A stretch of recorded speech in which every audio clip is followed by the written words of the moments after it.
வணக்கம். ஜேசிப் தமிழின் பிரதான செய்திகளோடு இணைந்திருக்கிறீர்கள். விரிவான செய்திகளுக்கு செல்ல முன்னதாக முதலில் இன்றைய நாளுக்கான தலைப்புச் செய்திகள். தாஜிதின் கொலை சானி அபீசகர தொடர்பில் திடுக்கிடும் தகவல் வழங்கிய மொட்டு கட்சி.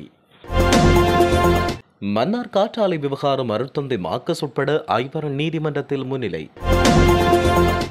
மன்னார் காற்றாலை விவகாரம் வெளியானது கண்டனம். நீதிமன்ற சிறைக்கூண்டில் கணவருக்காய் மனைவி செய்த செயல் அதிர்ச்சியில் போலீசார். அக்கரைப்பற்றில் குழந்தை மீட்கப்பட்ட சம்பவம், தாய் தந்தை கைது. ஜெனீவாவுக்கு பறந்தார் நாடாளுமன்ற உறுப்பினர் சிவஞானம் ஸ்ரீதரன். 164 பேரை ஏமாற்றி பெண் செய்த பாரிய மோசடி அம்பலம், சிக்கிய பல தொழிலதிபர்கள். தொடர்பென விரிவான செய்திகள். தாஜிதின் கொலையில் கோட்டாபய நாமலுக்கு தொடர்புள்ளதாக குற்றப்புலனாய்வு திணைக்களத்தில் பணிப்பாளரான சானி அபேசகர பொச்சாட்சிகளை உருவாக்கிய காணொலிகள் தன்னிடம் உள்ளதாக மொட்டு கட்சியின் நாடாளுமன்ற உறுப்பினர் டி விசானக தெரிவித்தார். இணையதள தொலைக்காட்சிக்கு வழங்கிய பேட்டியொன்றில் அவர் இவ்வாறு குறிப்பிட்டுள்ளார். தொடர்ந்தும் உரையாற்றிய அவர், முன்னாள் போலீஸ் பரிசோதகர் சுமித் பெரேரா தான் தாஜிதின் கொலை தொடர்பில் விசாரணை நடத்தியவர். அவர் 2015ஆம் ஆண்டு யாழ்ப்பாணத்துக்கு போலீஸ் பொறுப்பதிகாரியாக இடமாற்றம் பெற்றார். இவரை வாக்குமூலம் பெறுவதற்கு தினமும் கொழும்புக்கு அழைத்துள்ளனர். அந்த சந்தர்ப்பத்தில் ஒருநாள் புலனாய்வுத்துறைக்கு அவர் வந்தபோது சானி அபேசகர அவருடைய வாகனத்தில் இவரை ஏற்றிக்கொண்டு முரளி மயான பகுதியில் வைத்து உனக்கு பதவி உயர்வு தருகிறேன் என்றும் சன்மானம் தருகிறேன், தாஜிதின் கொலையில் கோட்டாபய மற்றும் நாமலுக்கு தொடர்பு உள்ளது என்று சொல்லவும் என்று கூறியதாக குறிப்பிட்டார். பின்னர் அவர், நான் எப்படி போய் இதன் சாட்சியங்களை நான் பரிசோதனை செய்தேன் என்றார். இதற்கான காணொலி என்னிடம் இருக்கிறது. அதேபோல கஜா ராஜபக்சர்களுடன் எவ்வித தொடர்பும் இல்லை என பொதுமக்கள் மற்றும் போலீஸ் புலனாய்வு பிரிவு என அனைவரும் அறிவர். ராஜபக்சர்கள் தொடர்பில் கஜா நிறைய ரகசியங்களை கூறியுள்ளார். அவ்வாறென்றால் அரசியன் கஜாவை கைது செய்யவில்லை. இந்த அரசாங்கம் ஆட்சிக்கு வந்த பின்னர் கஜா தாஜிதின் தொடர்பில் கருத்து வெளியிடுகிறார். 6 மாதங்கள் வரை ஏன் அவரை விசாரணை செய்யவில்லை? ஏனென்றால் ராஜபக்சர்களுடன் கஜாவுக்கு எவ்வித தொடர்பும் இல்லை என்பதால் ஆகும். கஜா கொலையில் ராஜபக்சர்கள் தொடர்பு என்று அவரின் மனைவி மஜித்ரீர் நீதிமன்றில் முறைப்பாடு செய்தார்.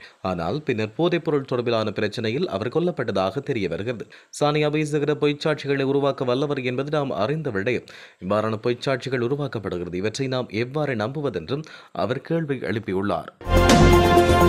மன்னார் நகரப்பகுதிக்குள் கடந்த வெள்ளிக்கிழமை இரவு மக்களின் எதிர்ப்பை மீறி கொண்டுவரப்பட்ட காற்றாலை மின்கோபுரங்கள் அமைப்பதற்கான பொருட்களை மன்னார் நகருக்குள் கொண்டுவர வேண்டாம் என போராட்டத்தில் ஈடுபட்டவர்களுக்கு எதிராக மன்னார் போலீசார் மன்னார் நீதிமன்றில் தாக்கல் செய்த வழக்கு விசாரணை இன்றைய தினம் விசாரணைக்கு எடுத்துக் கொள்ளப்பட்டது. ஏற்கனவே கடந்த வெள்ளிக்கிழமை இரவு மக்கள் எதிர்ப்பு போராட்டம் செய்த நிலையில் போலீசாரின் தாக்குதலில் காயமடைந்த 3 மன்னார் வைத்தியசாலையில் சிகிச்சை பெற்று வந்த நிலையில் அவர்களுக்கு எதிராக போலீசார் மன்னார் நீதிமன்றில் வழக்கு தாக்கல் செய்தனர். இதன்பொழுது குறித்த 3 சனிக்கிழமை மன்னார் நீதிமன்றில் முன்னிலைப்படுத்தப்பட்ட நிலையில் குறித்த 3 தலா 5 லட்சம் ரூபாய் பெறுமதியான 2 சரீரப்பணிகள் செல்ல நீதவான் உத்தரவு பிறப்பித்தார். இந்நிலையில் மேலும் 5 நபர்களுக்கு எதிராக மன்னார் போலீசார் மன்னார் நீதிமன்றில் வழக்கு தாக்கல் செய்துள்ளனர்.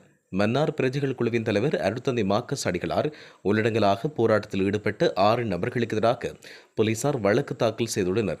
இந்நிலையில் குறித்த நபர்கள் சட்டத்தரணி ப. டெனீஸ்வரனூடாக இன்றைய தினம் மன்றில் முன்னிலையாகினர். இதன்பொழுது குறித்த நபர்கள் சார்பில் மன்றில் ஏழைய சட்டத்தரணிகளும் ஆதரவு தெரிவித்தனர். இதன்போது விசாரணைகளை மேற்கொண்ட நீதவான் குறித்த 5 சந்தேக நபர்களையும் ஒவ்வொரு சந்தேக நபர்களுக்கு தலா 5 லட்சம் ரூபாய் பெறுமதியான 2 தரீரப்பணிகளில் செல்வதற்கு நீதவான் உத்தரவிட்டார். இந்த வழக்கு விசாரணை மீண்டும் எதிர்வரும் நவம்பர் 17ஆம் தேதி விசாரணைக்காக எடுத்துக் கொள்ளப்பட உள்ளது. இன அழிப்பை அபிவிருத்தியின் போர்வையில் தொடராமை என்பதற்கு மன்னார் காற்றாலை மின் உற்பத்தி திட்டம் நிகழ்கால உதாரணமாகும் என சமூக நீதிக்கான செயற்பாட்டாளரும் அரசியல் கைதிகளை விடுதலை செய்வதற்கான தேசிய அமைப்பின் இணைப்பாளருமான அருட்தந்தை மா. சக்திவேல் தெரிவித்தார். அவரால் நேற்று வெளியிடப்பட்ட ஊடக அறிக்கையில் இவ்வாறு குறிப்பிட்டார். மன்னார் காற்றாலை மின் உற்பத்தி திட்டம் தொடர்பில் தேசிய மக்கள் சக்தி அரசாங்கமும் ஜனாதிபதி அனுகுமார் திசாநாயக்கவும் மக்களுக்கு கொடுத்த வாக்குறுதியை நிறைவேற்ற அதிகாரத்தை காலடியில் மதித்து மக்களை அவமதித்துள்ளதோடு அதற்கு எதிர்ப்பு தெரிவித்து அமைதி போராட்டம் நடத்திய மக்கள் மீது போலீசார் தாக்குதல் மேற்கொண்டனர். இதை வன்மையாக கண்டிப்பதாக அவர் தெரிவித்தார். ஏனென்றால் இது ஒரு இன அழிப்பின் மற்றொரு வடிவமாகும். இவ்வாறு அருட்தந்தை தெரிவித்துள்ளார். சிறைக்கூண்டில் தடுத்து வைக்கப்பட்ட கணவருக்கு போதைப் பொருட்களை கொடுத்த மனைவியொருவர் கெக்கிராவ போலீசாரால் நேற்று கைது செய்யப்பட்டார். கெக்கிராவ நீதவான் நீதிமன்ற வளாகத்தில் உள்ள சிறைக்கூண்டில் தடுத்து வைக்கப்பட்ட போது இச்சம்பவம் இடம்பெற்றது. போதைப்பொருள் கடத்தல் தொடர்பில் கைது செய்யப்பட்டு நீதிமன்ற உத்தரவின் கீழ் சிறைச்சாலையில் தடுத்து வைக்கப்பட்டுள்ள கைதியொருவர் மேலும் சில கைதிகளுடன் வழக்கு விசாரணைக்காக கெக்கிராவ நீதவான் நீதிமன்றத்துக்கு நேற்று அழைத்துச் செல்லப்பட்டார். இதன் பொழுது கைதிகள் அனைவரும் கெக்கிராவ நீதவான் நீதிமன்றின் சிறைக்கூண்டில் தடுத்து வைக்கப்பட்ட நிலையில் போதைப்பொருள் கடத்தல் தொடர்பான வழக்கு விசாரணைக்காக நீதிமன்றம் அழைத்துச் செல்லப்பட்ட கைதியொருவரின் மனைவி தனது கணவருக்கு பொதியொன்றை கொடுத்துள்ளார். இதனை அவதானித்த சிறைச்சாலை அதிகாரிகள் மனைவி கொடுத்த பொதியை சோதனையிட்டு பார்த்தபோது அதற்குள் இருந்து 480 மில்லிகிராம் ஹெரோயின் போதைப்பொருள் மற்றும் 300 கிராம் புகையிலை ஆகியவற்றை கைப்பற்றியுள்ளனர். இதனையடுத்து கைதியின் மனைவி கெக்கிராவ போலீசாரால் கைது செய்யப்பட்டார். இது தொடர்பான மேலதிக விசாரணைகளை கெக்கிராவ போலீசார் மேற்கொண்டு வருவதாக தெரிவிக்கப்பட்டுள்ளது. கைவிடப்பட்ட நிலையில் மீட்கப்பட்டதாக கூறப்படும் குழந்தையின் பெற்றோரை அக்கரைப்பற்று போலீசார் கைது செய்துள்ளனர். அம்பாறை மாவட்டம் ஒலுவில் பிரதேசத்தில் பிறந்து சில நாட்களான பெண் குழந்தை கடந்த ஞாயிற்றுக்கிழமை மீட்கப்பட்டது. இதன்பொழுது விசாரணைகளை மேற்கொண்டு வந்த அக்கரைப்பற்று போலீசார் நேற்று ஒலுவில் பிரதேசத்தைச் சேர்ந்த குழந்தையின் தந்தை மற்றும் நிந்தவூரைச் சேர்ந்த தாய் உள்ளிட்டோரை கைது செய்தனர்.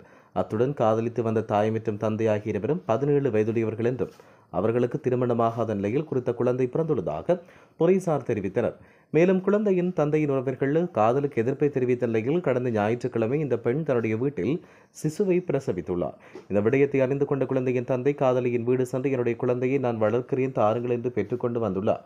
இவ்வாறு ஆரம்பகட்ட விசாரணைகள் தெரிய வந்துள்ளது. இதையடுத்து குழந்தையின் தந்தை அவரின் உறவுக்கார பெண் ஒருவரை தொலைபேசியில் தொடர்பு கொண்டு ஒலுவில் பகுதியில் கைவிடப்பட்ட பெண் குழந்தை ஒன்றை கண்டெடுத்துள்ளேன். உங்களுக்கு பெண் குழந்தை இல்லை, எனவே இந்த குழந்தையை வளர்க்க முடியுமா என்று கேட்டுள்ளார். அதற்கு உறவுக்கார பெண் சம்மதித்துள்ளார். இந்நிலையில் குழந்தையின் தொப்புள் கொடி உரிய முறையில் வெட்டப்படாமை காரணமாக அந்த இடத்திலிருந்து ரத்தம் கசிந்ததை அடுத்து அருகிலுள்ள ஒலுவில் வைத்தியசாலைக்கு குழந்தையை கொண்டு சென்றுள்ளனர். சம்பவம் தொடர்பில் போலீசாருக்கு தகவல் வழங்கப்பட்ட நிலையில் மேற்கொள்ளப்பட்ட விசாரணையின் அடிப்படையில் குழந்தையின் தாய் மற்றும் தந்தை ஆகியோர் கைது செய்யப்பட்டனர். ஐக்கிய நாடுகள் மனிதுரிமைகள் பேரவையின் 60வது கூட்டத்தொடரின் பக்க நிகழ்வில் கலந்து கொள்ள நேற்று ஜெனீவாவை சென்றடைந்த இலங்கை தமிழரசுக் கட்சியின் நாடாளுமன்ற குழுத் தலைவர் சிவஞானம் ஸ்ரீதரன் அங்கு பல்வேறு முக்கிய சந்திப்புகளில் பங்கேற்க உள்ளார். ஐநா மனிதுரிமைகள் பேரவையின் 60வது கூட்டத்தொடர் கடந்த 8ஆம் தேதி ஜெனீவாவில் ஆரம்பமானது. இந்த கூட்டத்தொடரில் புதிதாக நிறைவேற்றும் நோக்கில் பிரிட்டன் தலைமையில் கனடா, மாலாவி, மொண்டெனெர்கோ மற்றும் வட மெசிடோனியா உள்ளிட்ட இணை அனுசரணை நாடுகளால் இலங்கையில் நல்லிணக்கம், பொறுப்புக்குரல் மற்றும் மனிதுரிமைகளை மேம்படுத்தல் என்ற தலைப்பில் தயாரிக்கப்பட்ட இலங்கை தொடர்பான புதிய பிரேரணையின் 1வது வரைவு கடந்த 9ஆம் தேதி வெளியிடப்பட்டதோடு அதில் திருத்தங்கள் உள்வாங்கப்பட்ட 1வது மீளாய்வு வரைவு கடந்த வாரம் வெளியிடப்பட்டது. இந்நிலையில் தமிழரசுக் கட்சியின் நாடாளுமன்ற குழு தலைவர் ஸ்ரீதரன் எம்பி அங்கு நடைபெறவுள்ள பக்க நிகழ்விலும் பங்கேற்க உள்ளார். அதேவேளை ஐக்கிய நாடுகள் மனிதுரிமைகள் உயர்ஸ்தானிகர் அலுவலகத்தினதும் பிரிட்டன் தலைமையிலான இணை அனுசரணை நாடுகளினதும் பிரதிநிதிகளுடன் சந்திப்புகளை அவர் நடத்துவார் என்றும் அதன்பொழுது தமிழ் மக்களின் பிரச்சினை தொடர்பில் கலந்துரையாடப்படும் என்றும் எதிர்பார்க்கப்படுகிறது. தொழிலதிபர்கள் உட்பட பலரை ஏமாற்றி பெருந்தொகை பணத்தை மோசடி செய்த பெண் உட்பட 2வரை போலீசார் கைது செய்தனர். அரசாங்கத்தின் வேலை திட்டத்தின் கீழ் இலவச காணி பத்திரங்களை வழங்குவதாக சுமார் 100 மில்லியன் ரூபாய் நிதி மோசடி செய்த குற்றச்சாட்டில் இவர்கள் கைது செய்யப்பட்டனர். கடந்த 26ஆம் தேதி கைது செய்யப்பட்ட சந்தேக நபர்கள் நீதிமன்றில் முன்னிலைப்படுத்தப்பட்ட நிலையில் விளக்கமறியலில் வைக்கப்பட்டுள்ளனர். 2024ஆம் ஆண்டில் 164 வணிக உரிமையாளர்களை நிதி மோசடி செய்ததற்காக இந்த சந்தேக நபர்கள் 2வரும் கைது செய்யப்பட்டதாக குற்றப்புலனாய்வுத்துறை தெரிவித்துள்ளது. உலக விடயங்களை உடனுக்குடன் அறிந்து கொள்ள ஜேசித் தமிழ் பக்கத்தை சப்ஸ்கிரைப் செய்யுங்கள், ஷேர் செய்யுங்கள்.